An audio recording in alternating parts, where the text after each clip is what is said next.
안녕하십니까. 공장장 권한대행 이정렬입니다.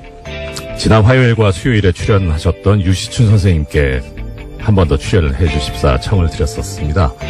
마무리 못하고 가셔가지고 더 듣고 싶은 말씀도 있고, 네, 도저히 일정이 맞지 않아서 미안하다고 죄송하다고 하시면서 뉴스공장 애청자님들께 말씀을 전해달라고 연락을 주셨습니다. 유시춘 선생님의 말씀을 그대로 전해드리겠습니다. 이틀간의 짧은 인터뷰에 여러분께서 보내주신 과분한 관심과 응원에 깜놀했습니다. 어이구, 네. 30년 전 수도 서울의 심장부에서 민주주의를 열망한 그 눈매가 어린 사슴처럼 곱고 여린 21살 청년을 잔혹하게 고문 살해한 부도덕한 국가의 얼굴은 지금 크게 변모했습니다. 여러분이 찬바람 속에 품었던 촛불이 이룩한 결과입니다. 우리는 헌법이 천명한 공화국의 명실상부한 주인으로서의 자유와 권리를 행사했습니다. 우리 민주주의는 박종철, 이한열이 상징하는 청년 학생의 순결한 피와 땀에 크게 비쳐 있습니다. 30년 전에 민주주의를 갈망한 여러분의 선배들이 있었음을 알려드리고 싶었습니다. 오늘의 젊은 세대는 그때와는 다른 질곡에 고통스러워하고 있음을 잘 알고 있습니다. 그럼에도 불구하고 청년은 내일의 동량이며 국가의 보배로운 자산입니다. 여러분이 만든 정부는 민주주의의 성숙과 더불어 보다 평등하고 풍요로운 국가를 위해 분투하리라 믿습니다. 어제의 범죄를 단죄하지 않는 것은 내일의 범죄에 용기를 주는 일이다 라는 알베르 까미의 말을 공유하고 싶습니다.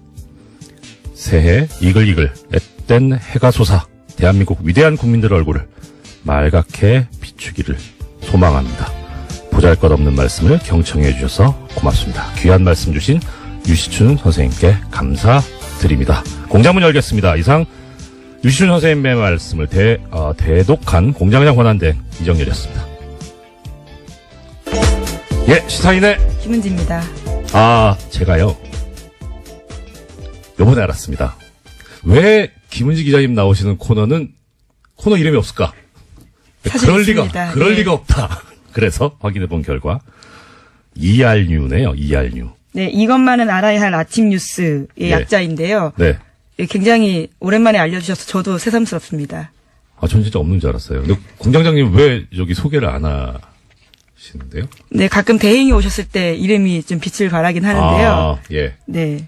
그래서 이제 가끔 색다른 피가 수혈되는 게 좋다. 예.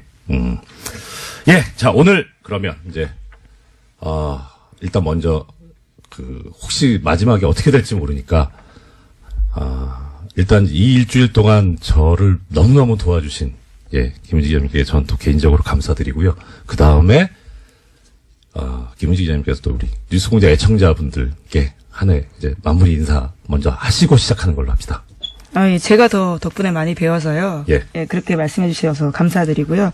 진짜 2017년 뉴스공장이랑 한 해 같이 했었는데 뜻깊은 뉴스들 전할 수 있어서 정말 좋았습니다. 특히 이재용 삼성전자 부회장의 영장 재청구됐을 때 발부된 거, 그 소식 전하면서 정말 저 뿌듯했었거든요. 예, 그 시간에 그 기억들을 다시 한번 되새겨보고 싶습니다. 근데 이상한 게요. 지금 김 기자님 소감을 말씀하시는데 이것도 꼭 뉴스를 전해주세요. 예. 자, 첫 번째 소식 전해주십시오. 네, 박근혜 정부가 국정원을 동원해서 이명박 정부 시절 아랍에미리트 원전과 관련한 이면 계약 여부를 조사했다라는 어제 SBS 보도가 나왔습니다. 관련된 문건이 나온 건데요. 검찰이 국정원 간부로부터 확보한 자료입니다. 이명박 정부가 원전 수주의 조건으로 핵 폐기물과 폐연료봉을 국내에 반입하기로 했다라는 의혹이 조사 대상이었습니다. 또 아랍에미리트에 대한 핵 기술 이전을 미국이 반대해서 조기 착공이 곤란하다라는 내용도 있다라고 합니다. 이게 지금 주어를 다시 한번 들어주셔야 될 것이 청자분들께서 지금 현 정부가 아니고 박근혜 정부에서 조사를 했었다는 겁니다. 그러면은 두 가지 중에 하나겠죠. 정말 문제가 있었거나 아니면 이 조사를 함으로써 타개해야 될 문제가 있었거나. 예, 그런데 지금 뭔진 잘 모르겠는데 하여튼 이 조사 결과가 그럼 어떻게 나왔는지가 이제 제일 궁금할 거 아닙니까? 그래야지 방향이 나오니까. 조사 결과는 어떻게 됐다고 합니다. 네, 그게 가장 궁금하실 부분일 텐데요. 네. 당시에 국정원의 조사 결과가 어떻게 나왔는지에 대해서는 확인되지 않았습니다. 또 그 내용이 청와대에 보고됐는지도 확인되지 않았는데요. 예, 예. 이와 관련해서는 우선은 문건이 나왔기 때문에 검찰이 이제 수사에 들어간 겁니다. 당시에 네. 남대준 전 원장, 당시의 원장이죠. 국정원장의 최측근이 원장의 일정들을 다 적어놓고 있었는데 그때 2013년입니다. 그때 김장수 당시 청와대 안보실장으로부터 이러한 사실들을 확인 요청 받아서 써놨다라고 합니다. 그러면 이게 어떤 다른 목적이 있는 건지 정말 문제가 있어서 뭐 조사가 된 건지 그것조차도 아직 모르는 상황이네요. 네, 현재로서는 그렇죠. 이게 뭐 어떤 국가기밀이 들어있는지는 모르지만 빨리 조사가 맞춰져서 우리 국민들의 궁금증을 해결해 줬으면 하는 그런 마음이 듭니다. 네, 이 자체로도 사실 굉장히 놀라운 일인데요. 그렇죠. 원전 수주의 조건으로 핵 폐기물을 국내에 들어오겠다라는 식의 의혹이 있었다라는 것은요. 예. 원래는 2010년 국회 대정부 질문에서도 나왔다라고 합니다. 네. 이제 그런데 이것에 대해서 박근혜 정부조차 의심하면서 관련 내용들을요 국정원에다가 알아보라고 시킨 거다라고 알 수 있는 겁니다.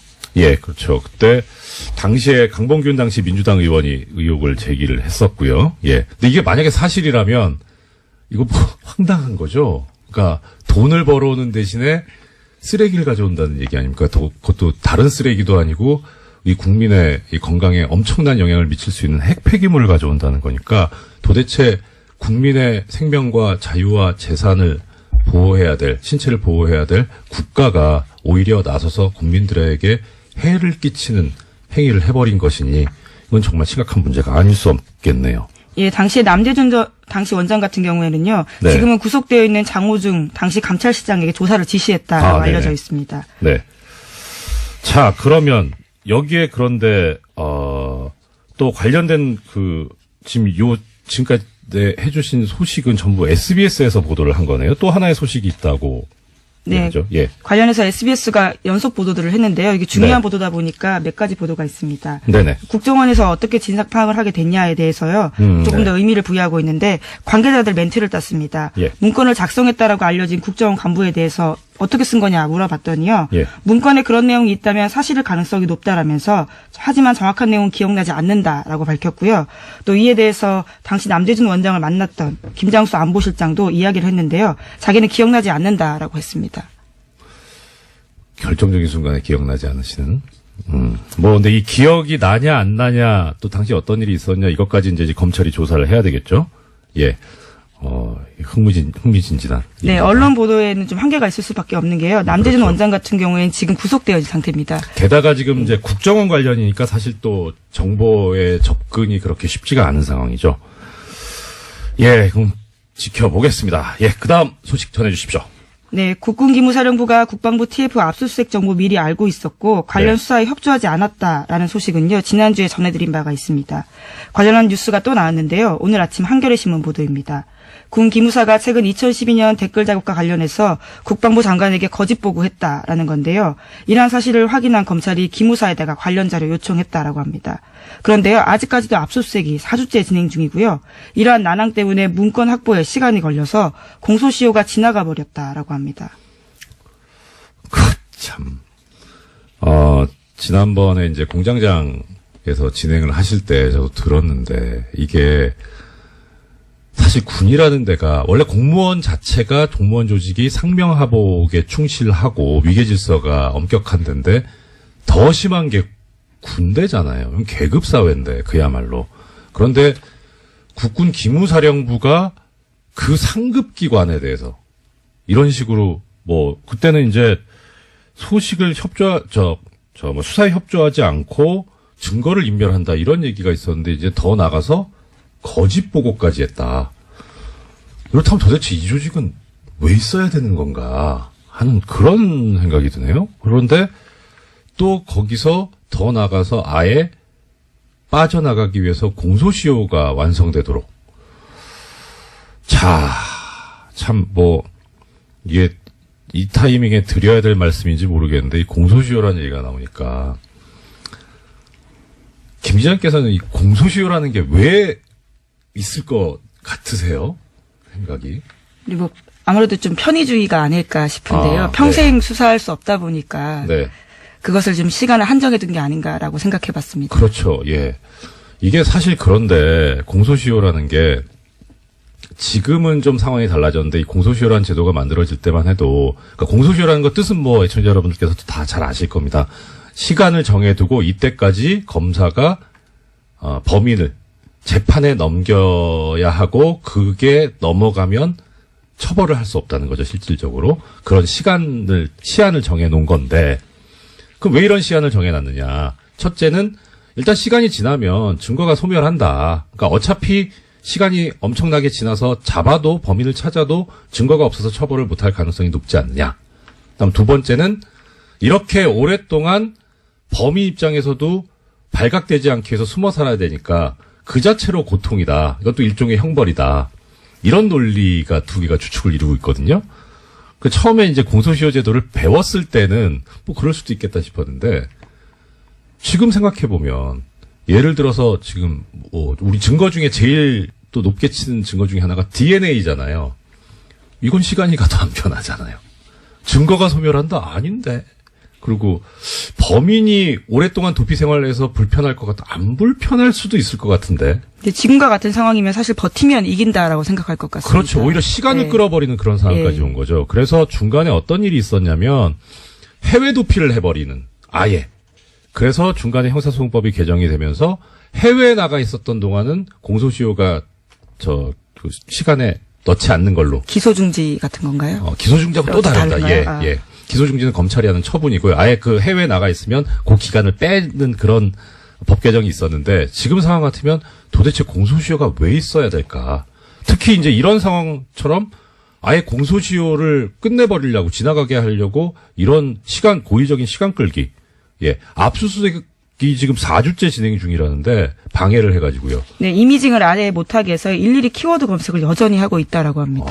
뭐 압수수색이 4일을 걸려도 말이 안 되거든요. 전격적으로 해야 되는 거기 때문에 어떻게 압수수색을 한 달을 하고 있습니까? 이런 작태를 하고 있는 이런 조직이 왜 있어야 하는지도 의문스럽고 또 이런 제도가 왜 있어야 하는지도 참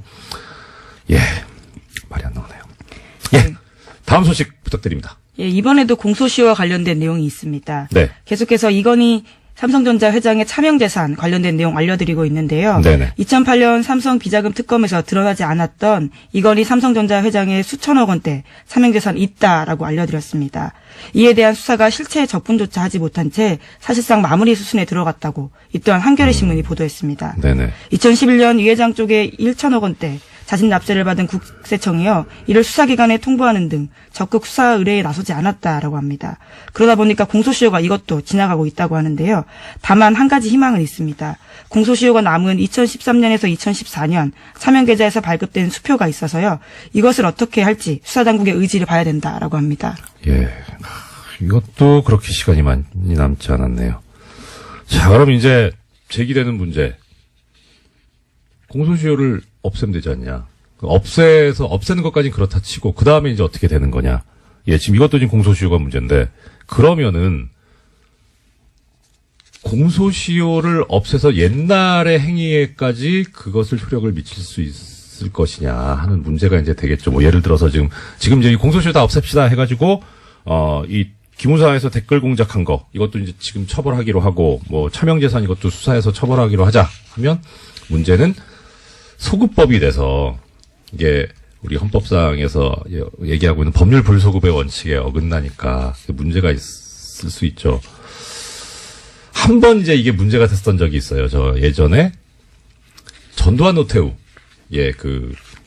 내란 사건에 관해서 특별법이 만들어지면서 그때 공소시효를 없애버렸죠. 그래서 당연히 그 전두환 노태우 이 피고인 쪽에서 이거 공소시효를 이렇게 적용하는 거는 법률 불소급의 원칙에 어긋난다, 위헌이다라고 하면서 주장을 했었는데 거기에 대해서 헌법재판소가 얘기하기를 예외가 있을 수 있다, 모든 법에. 그런데 이런 중대한 일에 예외를 두지 않는다면 도대체 언제 예외를 둬야 하느냐 하면서 합헌이다라는 결정을 한 바가 있습니다. 이것도 비슷하게 봐야 되지 않을까. 지금 정치적, 경제적으로 나라의 근간을 흔드는 이런 범죄들인데 이것도 한번 고려해 볼, 공소시효를 소급해서 적용해 볼 만한 그런 사안이 아닐까 하는 생각을 해봤습니다. 네, 또 살인 사건이나 이런 네. 사건이 벌어졌을 때는요. 그놈 목소리 영화가 기억이 그렇죠. 나는데 네. 공소시효 문제 계속해서 나왔던 것 같습니다. 네, 그렇습니다. 예, 다음 소식은요. 네, 이 또한요. 공소시효 관련된 내용입니다. 오늘 계속해서 키워드가 공소시효입니까? 네, 오늘 아침에 그런 보도들이 꽤 많았는데요. 아, 그렇군요. 이번에는 경향신문 보도입니다. 네. 검찰이 고대영 KBS 사장의 국정원 돈 200만 원 수수 혐의를 공소시효 만료 등의 이유로 형사처벌하지 못할 것으로 보인다라는 건데요. 이명박 박근혜 정부 당시 숨겨진 비위와 부정부패에 대해서 검찰 수사가 공소시효라는 장애물을 만났다라는 지적이 나오고 있다고 합니다. 그거 참. 공소시효가 또 하나 말씀드리자면, 공소시효는 시효고, 우리가 진실을 밝혀야 되니까, 수사는 해놓고, 그래서 진실을 알면 되지 않느냐, 그 목적으로. 그런데, 사실 이 수사라고 하는 게, 최종적으로 가는 목적지가 어디냐면, 재판에 넘겨서 처벌을 하자는 그런 거라서, 공소시효가 완성돼 버렸다면, 끝나버렸다면은, 처벌 자체가 안 되는데, 이걸 수사를 한다면 목적 달성이 안 되는 행위를 하는 거기 때문에 이렇게 하는 거 어떻게 보면 또 예산 낭비가 될 수도 있고, 그다음에 수사를 받는 쪽에서는 인권 침해 소지가 있죠. 그래서 문제인데, 그런데 이 검찰에서 옛날에 한번 공소시효가 완성됐는데 수사를 했던 적이 있습니다. 혹시 기자님 기억하십니까? 어떤 사건인가요? 노건평 씨 사건에서 공소시효가 완성됐는데 수사를 했어요. 노무현 전 대통령의 형이시죠. 그리고 쭉 수사 결과까지 발표하고 결론이 그거였습니다. 공소시효가 완성돼서 기소하지 않기로 했다고. 그래서 좀 뭐 하는 거냐. 그러니까 그 당시에 검찰이 이런 수사권을 정치적으로 이용을 해가지고 그렇게 흠집을 내기 위해서 처벌 자체가 안 되는 거를 수사까지 하는 그런 권한 남용까지 했는데, 그때 보면서 참 이렇게까지 하는구나 싶었죠. 근데 이것도 한번 고민해봐야 될 문제입니다. 그거 관련해서 그때 그 생각이 났습니다. 윤석열 지검장이 했던 유명한 말이 있습니다. 수사권을 가지고 검사가 그렇게 하면 그게 검사냐 깡패지. 네. 다음 소식이요. 네, 2년 전에 역사교과서 국정화를 결정하면서 교육부가 여론조사 실시했다라는 소식 전해드린 바가 있는데요. 그때 여론조사 정황 발견됐었습니다. 그러면서 교육부가 수사 의뢰한 바가 있는데 또 관련해서 또 다른 내용들이 나왔습니다. 어제 MBC가 보도한 내용인데요. 네. 국정화 여론조사 한 번 더 있었는데 이와 관련해서도 오타까지 뺏기면서 조작했다라는 겁니다. 예, 우리가 많이 쓰는 복붙. 컨트롤 C, 컨트롤 V. 일종의 댓글 부대가 여기서도 운영됐다라고 볼 수 있는 거죠. 그렇죠. 이거는 다른 차원에서 문제인데, 그래도 우리가 생각하고 있는 이 국정교과서가 박근혜 전 대통령이 아버지인 박정희 전 대통령한테 헌정하겠다는 마음으로 만든 거잖아요. 효심에서 한 거면 좀 잘 좀 하지. 오타는 좀 너무하지 않습니까? 아무리 이게 잘못된 거지만 그래도 그쪽 입장에선 나름 사명감을 가지고 한 걸 텐데, 오히려 역으로 이런 오타까지 베낀 걸 보면 실제 이 실무진에서는 이걸 하고 싶지 않았던 게 아닐까 하는 생각이 들고요. 이것도 좀 다른 얘기인데, 관련해서 지금은요, 판결문에 판사들이 전자서명을 하거든요. 미리 이제 서명하고 날인을 다 그 메모리에 넣어가지고 그대로 그냥 클릭만 하면 서명 날인 되게 돼 있는데, 옛날에는 종이에다가 서명 날인을 했어요. 이름을 쓰고 도장을 찍었는데, 가끔 가다 보면 도장이 뒤집혀 찍혀 있는 경우가 있어요. 뒤집어진다는 게 위아래가. 예, 위아래가요. 그러니까 12시하고 12시 방향하고 6시 방향이 뒤집혀 있는 거죠. 이게 무슨 소리냐면, 이제 합의부에서 부장판사하고 배석판사님 둘이 셋이서 합의를 하는데, 그 합의 결과 마음에 안 드는 거예요. 이 판사는. 그래서 어차피 이게 합의 결과 2대1로 졌기 때문에 이 판결은 나가고 자기는 거기에 서명 날인을 할 수밖에 없지만, 난 이 판결에 동의 못하겠다. 내심을 드러내시는 건가요? 도장을 거꾸로 찍는 거예요. 그러신 적이 있으신 건가요? 전 한 번 했어요. 한 번. 근데 이게 판사들 사이에서 용인이 돼 있어요. 그러니까 그 정도는 이게 표현을 하자. 예. 그래서 항소심에서 보면 이제 아는 거죠. 이거 논쟁이 심하게 붙었구나. 2대1이었다. 예. 이렇게. 그러니까 이제 항소심에 또 신경을 쓰게 되고. 그러니까 그런 차원에서 일부러 오타를 냈을까? 근데 오타뿐만이 모르겠습니다. 아니라요. 네. 어떤 작성자는 자기가 중3 학생이라고 하면서 찬성 의견을 썼는데요. 바로 1분 뒤에는 다른 의견 올리면서 내 아이를 맡기기에 안심이 된다라면서 학부모를 참칭했다라고 합니다. 중3이 아이가 있을 수 있지 않을까요? 네. 1분 사이에 다시 학부모가 되는 놀라운 기적이 생겼다라고 하는데요. 예. 기적인지, 어떻든, 네. 네, 그런 식으로 해서. 다른 것도 어떻게 있습니까? 네. 예. 그런 식으로 해서 또 이제 접수 마감되는데 45분 남겨놓고요. 갑작스럽게 같은 의견들을 40건 넘게 올리는 사람도 있다고 합니다. 부지런은 해요. 예, 15초에 한 골이기 때문에요. 예. 사실 내용을 보는 게 아니고 컨트롤-C, 컨트롤-V로 붙여넣었다라고 밖에 볼 수 없는데요. 이런 식으로 해서 여론 조작해서 찬성 반대 비율을 8대2까지 끌어올립니다. 이게 진짜 댓글 부대죠. 보면 이게 무슨 프로그램이라고 해야 되나, 무슨 앱이 있다고 하던데요. 이렇게 자동으로 올라가게 해주는 그런 거를 쓰지 않았나 싶기도 하고요. 네, 그래서 당시에 이제 교육부 같은 경우에는 이런 의견 수렴을 핑계로 대서요. 상당수가 국정교과서에 찬성하고 있기 때문에 국정교과서 폐기하지 않고 검정교과서와 혼용하겠다라고 밝혔습니다. 거참. 하여튼 열심히 한다고는 했는데 그래도 이게 제대로 된 정의로운 일이 아니니까 이렇게 오점이 나오는 것 아닌가. 역시 정의는 언제든지 드러나게 돼 있다라는 생각을 들게 합니다. 다음 소식 부탁드립니다. 네, 지난해 2월 달에 개성공단 폐쇄된 바가 있습니다. 네. 이것은 박근혜 전 대통령 말 한마디에 결정됐다라고 하는데요. 네. 통일부 정책혁신위원회가 발표한 내용입니다. 그냥 이게 셀프라고 할 수도 없고 그냥 마음대로인 거죠. 예. 그래서 이런 얘기 하는 분들 계시더라고요. 박근혜 전 대통령 하면 법치주의가 생각이 난대요. 그래서 왜요? 법을 하나도 안 지켰는데? 법을 안 지켰기 때문에 법치주의가 얼마나 소중한가를 가르쳐 주신 분 아닌가 싶습니다. 또 다른 의미의 가르침일 수 있겠네요. 예. 지금까지 오늘 발견해 놓으니까 코너 이름 다시 까먹었네. 네, 이것만은 알아야 할 뉴스 이알드입니다. 예, 이것만은 알아야 할 아침 뉴스에 진행을 해주신 시사인 김은지였습니다. 감사합니다. 예, 고맙습니다. 미니 인터뷰 진행을 하겠습니다. 오늘의 미니 인터뷰의 대상은 접니다. 어떻게 해야 되나? 예, 법적인 문제는 아니고요. 어제 좀 말씀을 드렸어야 되는데 시간이 모자라가지고 그래서 오늘 제가 또 마지막이기도 해서 그래서 언론인들의 재벌 돈으로 해외 연수를 다녀오는 것 여기에 대해서 어느 정도 좀 말씀은 드리고 마쳐야 되지 않을까 싶어서 인터뷰를 제가 스스로 자청을 했습니다. 지금 아직 김은지 기자님께서 코너는 끝나셨지만 퇴근을 못 하시고 감금돼 계시는 중이시거든요. 질문을 부탁드릴 수도 없고. 자, 일단 어제 잠깐 말씀을 드렸었는데 어떤 일이 있었냐면 미디어 오늘에서 이 삼성 언론 관련 언론 장학생 관련해서 기사를 냈습니다. 드디어. 이 미디어 오늘 잘 아시겠습니다만은 재벌 돈을 받지 않은 것으로 추정되는 언론사입니다. 여기 지금 해외 연수 다녀오신 기자님들 명단 소속되어 있는 분들 소속사를 보니까 미디어 오늘은 없어요. 예, 그래서 일단은 재벌 돈을 받지는 않은 것 같다. 예, 그런데 이제 이 기사를 보면 상당히 이제 자세하게 보도가 되어 있습니다. 자세하게 보도가 되어 있고 더더군다나 이제 좀 더 저희 방송에서는 미처 언급하지 못했던 해외 연수뿐만 아니라 어학 연수를 다녀오신 언론인 명단까지 다 실어주셨습니다.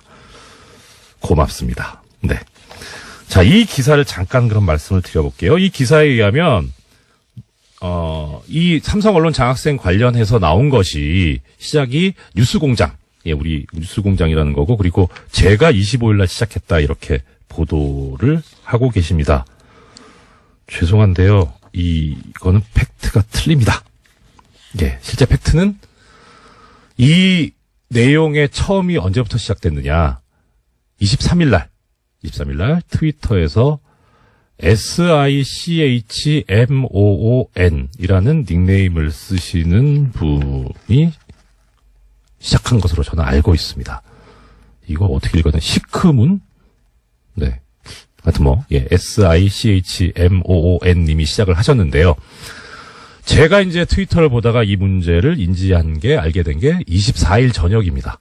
24일 저녁이고, 그리고 25일날 이제 처음 방송이 시작돼서 제가 말씀을 드렸던 거고요. 그러니까 저는 사실 그냥 다른 분이 제기한 문제를 말씀드린 스피커일 뿐이고요.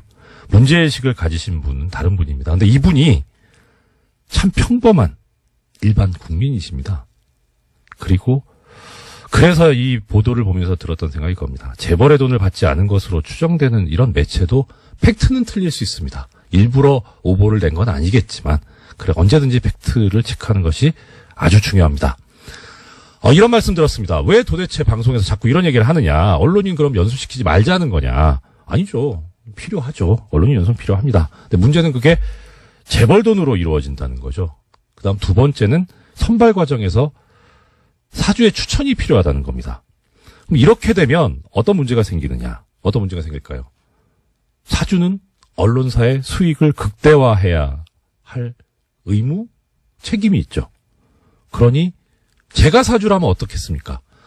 자, 광고를 많이 줘야 이득이 올라가는데 광고를 주는 데는 그래도 어느 정도 여유가 있는 그런 기업이어야 할 거고 우리나라로 치면은 재벌 아니겠습니까? 그러면 재벌을 옹호하는 기사를 써야 광고가 들어올 거고 그러니 재벌을 옹호하는 그런 기사를 쓰는 언론인을 먼저 추천하고 싶지 않을까요? 그게 인지상정일 것 같아요. 그러니까 역으로 해외 연수를 가고 싶으신 기자님들께서는 내가 저걸 가려면 재벌을 옹호하는 기사를 써줘야 되겠구나라는 생각이 들 수도 있고요. 이건 인지상정일 것 같습니다. 예를 하나 들어보겠습니다. 이 삼성언론재단, 삼성 돈으로 2013년에 연수를 다녀오신 문화일보 기자님이 한 분 계십니다. 이분이 연수 가기 전에 2009년에 기사를 하나 쓰신 게 있습니다. 제목이 이렇습니다. 삼성, 세계 최초 최고 기술 뽐내다. 내용을 보면요. 이 삼성전자의 기술 발전을 언급하고 있습니다. 삼성이 또 최고의 기술을 가진 부분도 있죠. 예. 근데 문제는요. 이 기사에 실린 사진이 삼성전자에서 제공받은 사진입니다. 취재가 아니었던 것 같아요. 제공받은 자료가 아니냐. 그다음 제목을 이런 식으로 자극적으로 최고의 기술 뽐내다. 지금 김은지 기자님 계시지만 기사 제목 이렇게 뽑습니까? 저는 이거는 좀 수필 같다는 느낌이 들어요. 아니, 말씀을 드려도 되는 건가요? 네, 그럼요. 예. 제목은 기자가 뽑진 않고요. 아마 예. 편집부에서 따로 아마 뽑을 겁니다. 예. 김은지 기자님께서 이렇게 또 피해 가시는군요. 그러나 저 말씀 맞을 겁니다. 예. 자, 그래서 이걸 어떻게 해결하는 게 좋겠느냐. 이렇게 재벌 돈으로 안 갔으면 좋겠습니다. 국가에서 운영하는 재단, 이 언론도 중요한 하나의 민주주의 축이니까 국가에서 운영하는 재단이나 또 언론인들께서 그냥 주머니 털어서 하나 만들어가지고 하셨으면 좋겠습니다. 있죠. 언론진흥재단도 있고 기자협회에서도 보내시지 않습니까? 있지 않습니까? 거기서 했으면 좋겠습니다. 이와 관련해서 2005년도에 보면 한국기자협회보에 실린 기사가 있는데요. 이 대담 토론에 관한 부분입니다. 거기에 지금 참석하신 분이 한겨레 대기업 전문기자, 경향신문 국제부 차장, 언론노조 신문개혁특별위원장께서 참여하셔가지고 이 문제를 인식하고 얘기를 하십니다. 가장 큰 문제가 뭐냐? 예. 지금 이렇게 갔다 오면 결국은 유혹이 생기지 않겠느냐. 이 재벌이나 기업 쪽에 친화적으로 하는 쪽으로. 그러니까 문제다.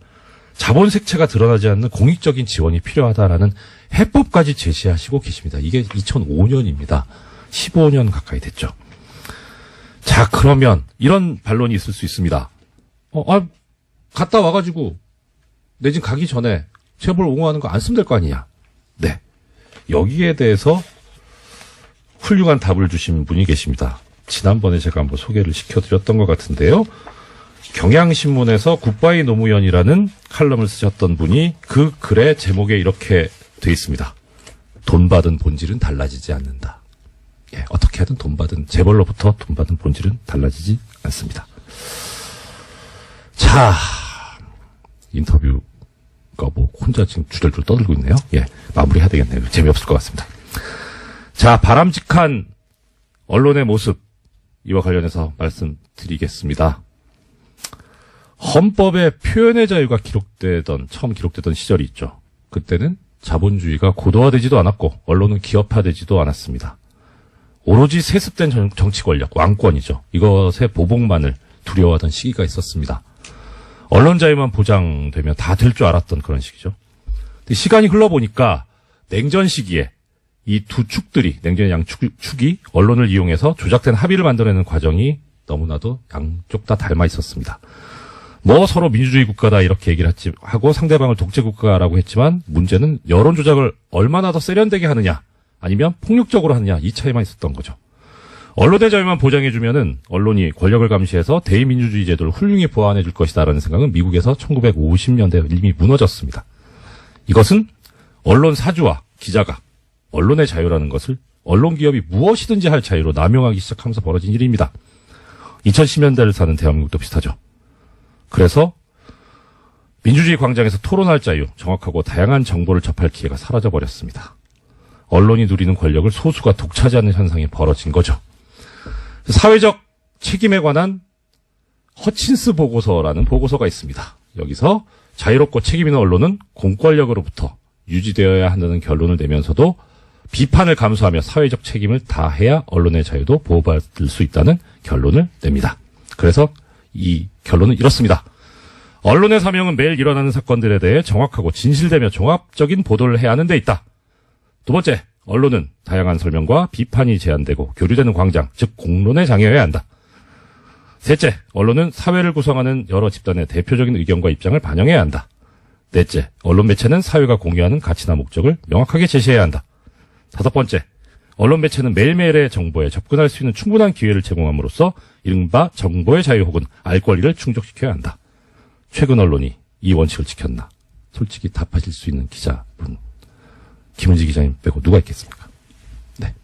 이 이야기는 제 이야기가 아닙니다. 제 머리는 도저히 이런 얘기 안 나옵니다. 트위터에서 느릅이라는 닉네임을 쓰시는 분의 이야기입니다. 느릅님한테는 이 이야기를 소개해도 좋다는 허락을 받았습니다. 이분도 지극히 평범한 일반 국민이고요. 이렇게 우리 국민이 멋집니다. 이런 멋진 국민을 가르치거나 국민과 싸우려고 하지 마십시오. 제발.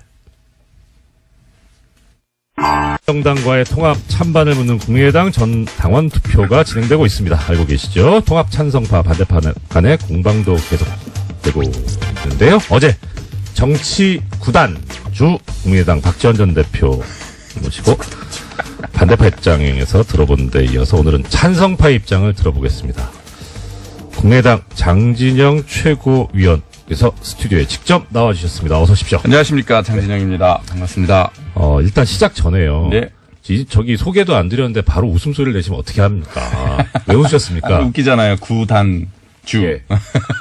박지원 대표께서 정치 구단이라는 거 거의 뭐 공지의 사실 아닙니까? 네, 그럼요. 인정합니다. 네. 진짜로 우리 지금 현역 정치인 중에 따라갈 분이 없죠. 네네. 예. 현역 정치인 중에 네. 따라갈 분. 문재인 대통령? 저는 예, 누구를 타의 추종을 불허한다고 생각합니다. 박지원 대표. 예. 네. 예, 대단하시죠. 그럼 뭐 이따 또 질문 드리겠습니다만. 네.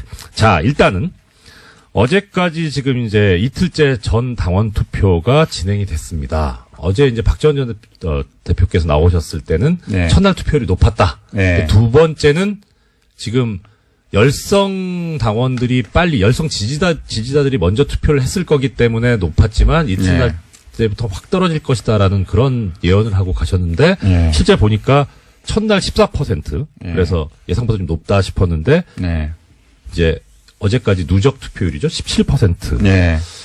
이 박지원 전 대표 예언이 맞는 거예요? 아이고 예언이라기보다는요. 지난 이제 8월 전대에 우리 당 전대 때도 같은 양상이었습니다. 첫날에 역사 대기 수요가 폭발을 해가지고 예. 확 몰리고 네네. 두 번째 날은 3분의 1 이하로 떨어지는 예. 그런 현상이 그때도 있었는데요. 네네. 그런데 이제 어제 저녁 7시기에 마감이 됐는데 네. 그때까지 17.63%입니다. 네. 그런데 8월 전대 때 같은 시간에 투표율이 그보다 1%가 높았습니다. 어저께. 네네. 그러니까 전당대회는 후보들이 나와가지고 뭐 굉장히 이벤트도 많이 하고 TV 토론도 하고 굉장히 떠들썩하게 진행이 되지 않습니까? 오랫동안. 네. 그런데도 그것보다도 더 높았다는 거예요, 이번에. 거기에 의미가 있다라고 봐야 될 것 같습니다. 네. 그렇습니까? 그러면. 그렇습니다. 국민의당은 저기 인물이 나와서 말씀하시는 것보다 어떤 사안에 더 집중하신다, 이렇게 당원들께서 그렇다. 그렇게 일반화시키긴 어려울 것 같고요. 그러니까 당원들이 그만큼 이 지금 상황에 대해서 굉장히 아주 엄중하게 바라보고 있다. 이렇게 봐야 될 것 같습니다. 사실 엄중하죠. 이게 통합이냐 아니냐는 당의 존재 그렇습니다. 기로를 결정하는 건데. 앞에 나아갈 방향을 결정하는 것이기 때문에. 근데 이제 그 전에 왜 그러면 당원들이 이렇게 이 투표 이 양상으로만 보면 뭐 분기탱천을 했다 이렇게 볼 수도 있는데 왜 그랬느냐. 그 앞에 상황을 보면 이제 우리 당의 의원들께서 이 통합은 의원들의 반수 이상이 반대하기 때문에 하면 안 된다. 이렇게 이제 계속 말씀을 하셨어요. 또 이제 그 근거로는 호남의 민심이 이걸 반대한다. 우리 당은 지역적 기반이 호남이기 때문에 호남 민심이 반대하는 것은 하면 안 된다. 이제 이런 논리를 펴졌거든요. 근데 이제 여기에 대해서 당원들이 다른 생각을 갖고 있는 겁니다. 첫 번째는 우리 다른 경로로 확인해 보면 호남 민심이 통합에 대해서 그렇게 의원들이 얘기하시는 것하고는 다르더라. 그렇게 반대하는 것만은 아니다. 두 번째, 당의 의사결정은 당원들이 하게 돼 있는데 의원들의 반수가 반대한다고 해서 하면 안 된다라는 것은 우리 당원의 당원 주권주의를 선언한 것에 반하는 것이다. 이런 당원들이 그렇게 이제 반발을 하고 있었습니다. 그것이 이제 전당원 투표가 시작되니까 이런 양태로 나타났다. 이렇게 보고 있습니다. 그러면 일단 요거 한번 가보고 말씀드릴게요. 어제 이제 박지원 전 대표께서 나오셔가지고 말씀을 하셨고 들려주셨던 건데 아까 이제 TV 토론 말씀하셨습니다만 지난 전당대회 당시 안철수 대표께서 이제 그 얘기하셨던 거를 어제 직접 부탁드리지도 않았는데 본인의 휴대전화를 꺼내서 들려주셨거든요. 한번 어제 들어보셨습니까? 다시 한번 들어보고 가겠습니다. 요새 뭐 많이 돌아다닙니다. 그게 안 돼요? 정말 공장장님 안 계시니까 이런 식으로 대국을 대하나? 그러네요. 어제 문제가 있네요. 내용은 이렇습니다. 정동영 의원 쪽에서 바른정당과 합당을 추진하느냐고 물으니까 하지 않겠다. 그리고 천정배 의원 쪽에서 바른정당과 통합이나 선거연대 하느냐 하니까 생각하지 않는다. 라고 이제 이게 좀 말씀이 달라진 게 아니냐. 이게 이제 최근에 뭐 이런 동영상도 만들어서 반대 쪽에서 이제 유포를 하고 그러고 있는데요. 이게 첫 번째 끝장 토론 때 정동영 의원님께서 의원총회에서 말씀하신 내용이에요. 그 안 대표가 앞에 있는데 이제 이 내용을 가지고 공격을 하셨어요. 근데 그리고 그때 안 대표의 답변이 있었습니다. 근데 이제 그때 뭐라 그랬냐면 8월 전대 당시의 바른정당과 지금의 바른정당이 같으냐. 그때 바른정당은 20명짜리 정당이었는데 그때 구성원들하고 지금 구성원이 다르죠. 9명이 자유한국당으로 돌아갔지 않습니까? 그중에 이제 김무 대의원이 계시죠. 그죠? 그분을 비롯한 9분이 돌아간 바른정당하고 계신 바른정당은 말씀이 죄송한데요. 복귀했다가 좋은 용을 돌아갔다 하면 왠지 이렇게 좀 복귀가 돌아갔다는 말 아닌가요? 저렇게 그렇죠. 사망의 그러네요. 높임말 같아서. 자유한국당으로 다시 들어가셨는데 돌아가게 하시고 싶은가요? 그런 거 아니죠. 바른정당이 그래서 다르다는 거예요. 같은 당이 아니다. 근데 이제 그거는 저도 전적으로 동감하는데 만약에 지금 20명짜리 바른정당이었으면 제가 앞장서서 저는 반대했을 것 같아요. 저라도. 그러니까 그때 바른정당은 별로 바르게 보이지 않는 정당으로 저는 봤거든요. 근데 지금은 되게 순도가 높아졌다 그런 표현을 그때 하셨는데 저도 동의하는 부분입니다. 그래서 8월 전당대회 때의 그 상황과 지금이 다른데 같은 잣대를 들이대는 것은 저는 합리적이지 않다. 사정명령이 생겼다. 우리 쪽 용어로. 그렇습니다. 역시. 알겠습니다. 자, 그러면 역으로 바른정당 입장에서 보면 이제 순도가 높아졌다라는 말씀을 하셨잖아요. 그럼 바른정당 입장에서 보면 국민의당의 순도가 높아지면 더 통합의 가능성이 높을 수도 있을지 모르겠는데 지금 이제 통합 반대파 결국 이제 이 통합 쪽으로 쭉 결론이 간다면 통합 반대파를 안고 가실 생각이신지 그렇다면 그런 방법이나 계획은 뭔지 아니면 버린다고 하면 아니. 결별은 모르겠고요. 그거는요. 명확합니다. 우리가 그분들을 안 안고 갈 이유가 없어요. 예. 바른정당에서는 뭐 마음에 바라는 게 있을 수는 있어요. 네네. 그러나 우리 당의 그런 통합을 반대하는 분들, 예. 그분들이 당을 우리가 배제할 이유가 없는 거예요. 예. 그분들이 뭐 박근혜 대통령 같이 나쁜 짓을 했어요. 뭐 의견이 좀 다른 거죠. 또 민주화의 가장 앞장선 분들이고 네. 또 우리 당의 강령이 이렇게 되어 있습니다. 합리적인 진보, 그다음에 개혁적인 보수, 양날개로 사회 통합을 해라. 이게 우리 당의 강령의 명령입니다. 강령이에요. 네네. 그런데 그분들은 합리적 진보의 한 축을 담당하실 수 있는 굉장히 중요한 자원이죠. 예. 그분들을 반드시 안고 가야 되는 것이고요. 예. 거꾸로 저는 그런 좋은 자원들이 우리 당에 있기 때문에 개혁적 보수라고 하는 유승민 예. 대표를 비롯한 바른정당이 들어오더라도 네. 균형추가 무너지지 않는다. 그분들이 계셔야 됩니다. 그래서 오히려. 예. 예. 그리고 예. 그분들의 오랜 경험과 식견 이런 것들이 있으면 사람들이 많이 의심을 하잖아요. 유승민 대표가 결국은 자유한국당이랑 2단계 통합을 할 것이다. 이렇게 의심을 하잖아요. 네. 그런 의심이 우리 당의 중진 의원분들이 계심으로 인해서 네. 견제가 될 수 있다. 아. 충분히 견제가 가능하다. 네. 저는 그렇게 봅니다. 어제 박지원 대표께서는 안철수 대표님한테 새 정치로 다시 돌아오라 이런 말씀을 하셨거든요. 네.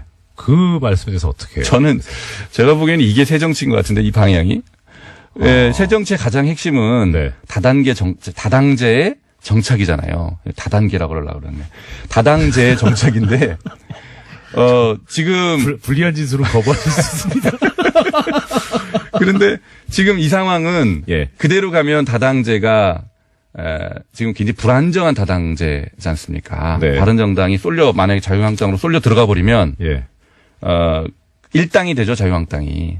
일당이 되겠죠. 예. 그러면 민주당이 다시 일당의 지위를 회복하기 위해서 우리 당을 굉장히 이렇게 흔들 가능성이 이제 높은 거죠. 우리가 경험칙으로만 보면. 그건 아니에요. 아니에요? 네.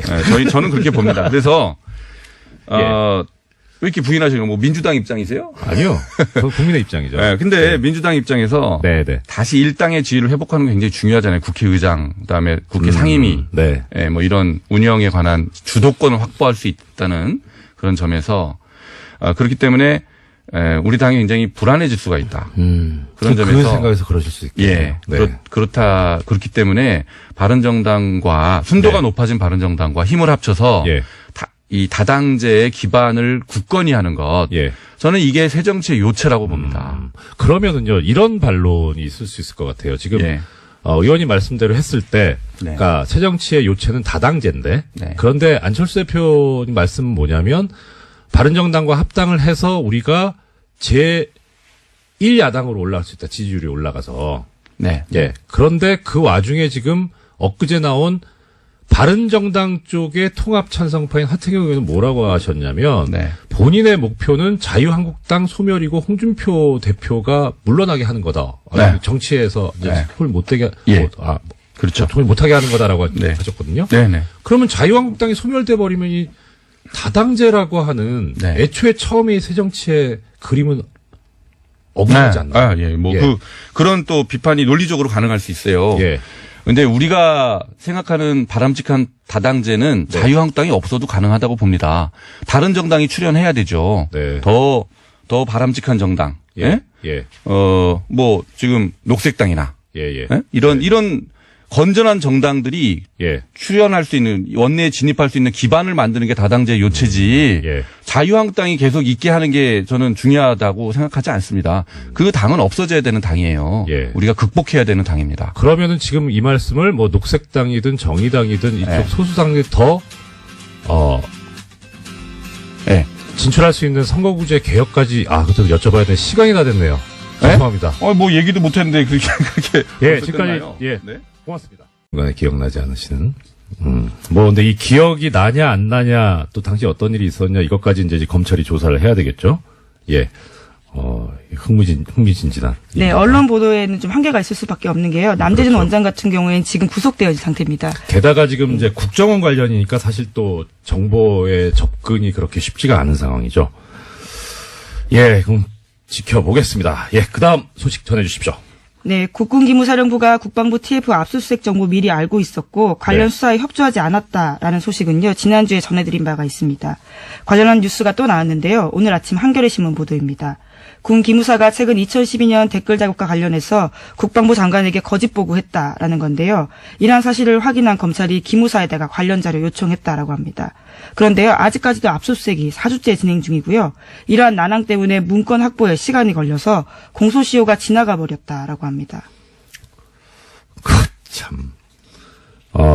지난번에 이제 공장장에서 진행을 하실 때 저도 들었는데 이게 사실 군이라는 데가 원래 공무원 자체가 공무원 조직이 상명하복에 충실하고 위계질서가 엄격한 데인데 더 심한 게 군대잖아요. 계급 사회인데 그야말로. 그런데 국군 기무사령부가 그 상급 기관에 대해서 이런 식으로 뭐 그때는 이제 소식을 수사에 협조하지 않고 증거를 인멸한다 이런 얘기가 있었는데 이제 더 나가서 거짓 보고까지 했다. 그렇다면 도대체 이 조직은 왜 있어야 되는 건가 하는 그런 생각이 드네요. 그런데 또 거기서 더 나가서 아예 빠져나가기 위해서 공소시효가 완성되도록.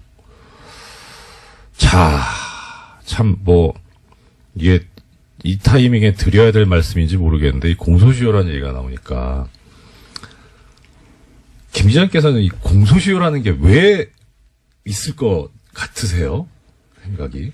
그리고 아무래도 좀 편의주의가 아닐까 싶은데요. 평생 네. 수사할 수 없다 보니까 네. 그것을 좀 시간을 한정해 둔 게 아닌가라고 생각해 봤습니다. 그렇죠. 예. 이게 사실 그런데 공소시효라는 게 지금은 좀 상황이 달라졌는데 이 공소시효라는 제도가 만들어질 때만 해도 그러니까 공소시효라는 게 왜 여기 소개를 안 하시는데요? 네, 가끔 대행이 오셨을 때 이름이 좀 빛을 발하긴 하는데요. 예. 네. 그래서 이제 가끔 색다른 피가 수혈되는 게 좋다. 예. 예. 자, 오늘 그러면 이제 일단 먼저 혹시 마지막에 어떻게 될지 모르니까 일단 이 일주일 동안 저를 너무너무 도와주신 김은지 기자님께 저는 또 개인적으로 감사드리고요. 그 다음에 김은지 기자님께서 또 우리 뉴스공장 애청자분들께 한 해 이제 마무리 인사 먼저 하시고 시작하는 걸로 합시다. 예, 제가 더 덕분에 많이 배워서요. 예. 그렇게 말씀해 주셔서 감사드리고요. 진짜 2017년 뉴스공장이랑 한 해 같이 했었는데 뜻깊은 뉴스들 전할 수 있어서 정말 좋았습니다. 특히 이재용 삼성전자 부회장의 영장 재청구됐을 때 발부된 거, 그 소식 전하면서 정말 저 뿌듯했었거든요. 예, 그 시간에 그 기억들을 다시 한번 되새겨보고 싶습니다. 근데 이상한 게요. 지금 김 기자님 소감을 말씀하시는데 이것도 꼭 뉴스를 전해주세요. 예. 자, 첫 번째 소식 전해주십시오. 네, 박근혜 정부가 국정원을 동원해서 이명박 정부 시절 아랍에미리트 원전과 관련한 이면 계약 여부를 조사했다라는 어제 SBS 보도가 나왔습니다. 관련된 문건이 나온 건데요. 검찰이 국정원 간부로부터 확보한 자료입니다. 이명박 정부가 원전 수주의 조건으로 핵 폐기물과 폐연료봉을 국내에 반입하기로 했다라는 의혹이 조사 대상이었습니다. 또 아랍에미리트에 대한 핵 기술 이전을 미국이 반대해서 조기 착공이 곤란하다라는 내용도 있다라고 합니다. 이게 지금 주어를 다시 한번 들어주셔야 될 것이 청자분들께서 지금 현 정부가 아니고 박근혜 정부에서 조사를 했었다는 겁니다. 그러면은 두 가지 중에 하나겠죠. 정말 문제가 있었거나 아니면 이 조사를 함으로써 타개해야 될 문제가 있었거나. 예, 그런데 지금 뭔진 잘 모르겠는데 하여튼 이 조사 결과가 그럼 어떻게 나왔는지가 이제 제일 궁금할 거 아닙니까? 그래야지 방향이 나오니까. 조사 결과는 어떻게 됐다고 합니다. 네, 그게 가장 궁금하실 부분일 텐데요. 네. 당시에 국정원의 조사 결과가 어떻게 나왔는지에 대해서는 확인되지 않았습니다. 또 그 내용이 청와대에 보고됐는지도 확인되지 않았는데요. 예. 이와 관련 그 뜻은 애청자 여러분들께서도 다 잘 아실 겁니다.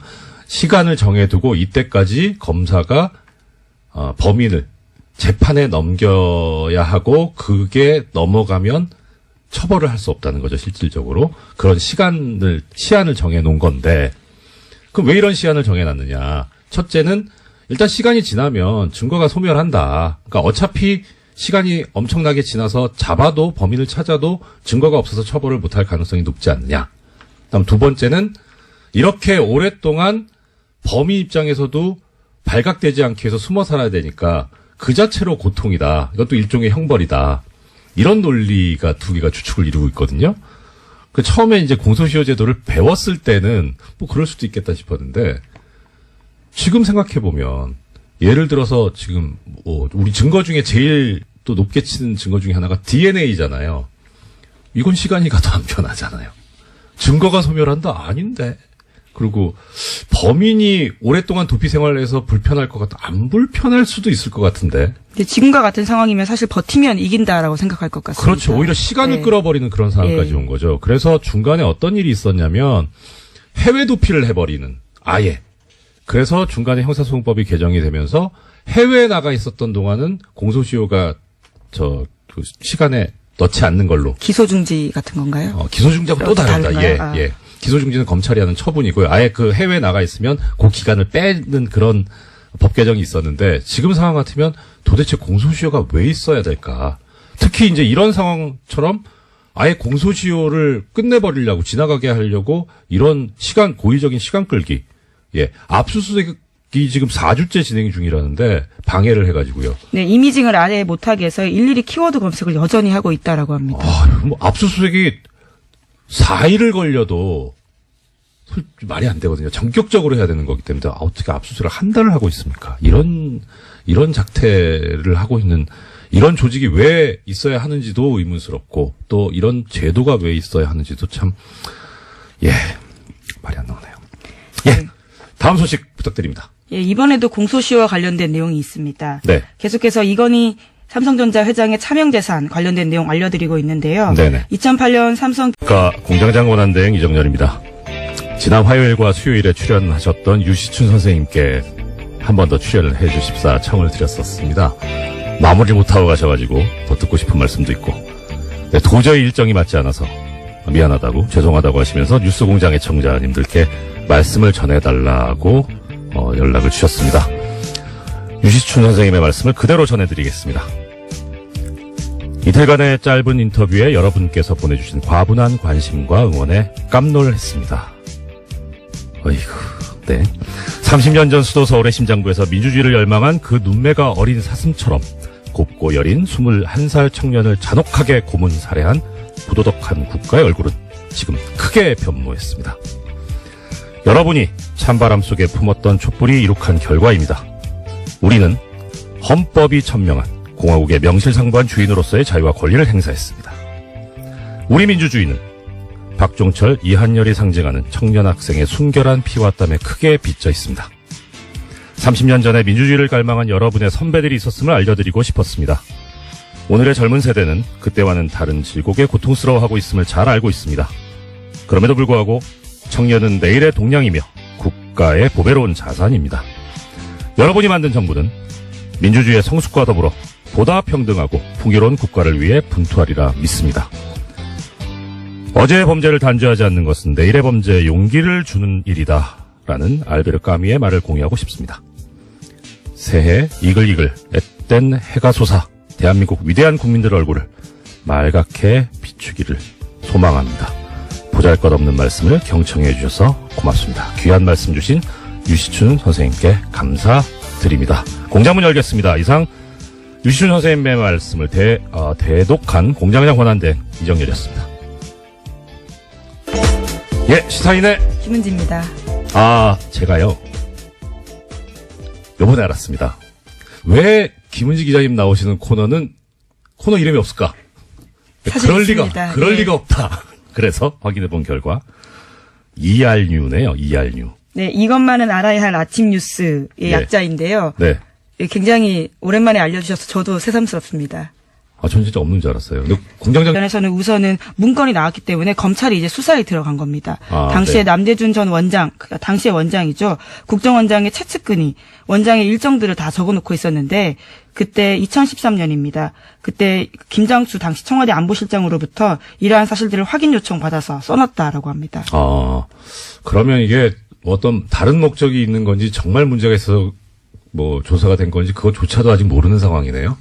네, 현재로서는 그렇죠. 아, 이게 뭐 어떤 국가기밀이 들어있는지는 모르지만, 빨리 조사가 맞춰져서 우리 국민들의 궁금증을 해결해 줬으면 하는 그런 마음이 듭니다. 네, 이 자체로도 사실 굉장히 놀라운 일인데요. 그렇죠. 원전 수주의 조건으로 핵 폐기물을 국내에 들어오겠다라는 식의 의혹이 있었다라는 것은요. 예. 원래는 2010년 국회 대정부 질문에서도 나왔다라고 합니다. 네. 이제 그런데 이것에 대해서 박근혜 정부조차 의심하면서 관련 내용들을요 국정원에다가 알아보라고 시킨 거다라고 알 수 있는 겁니다.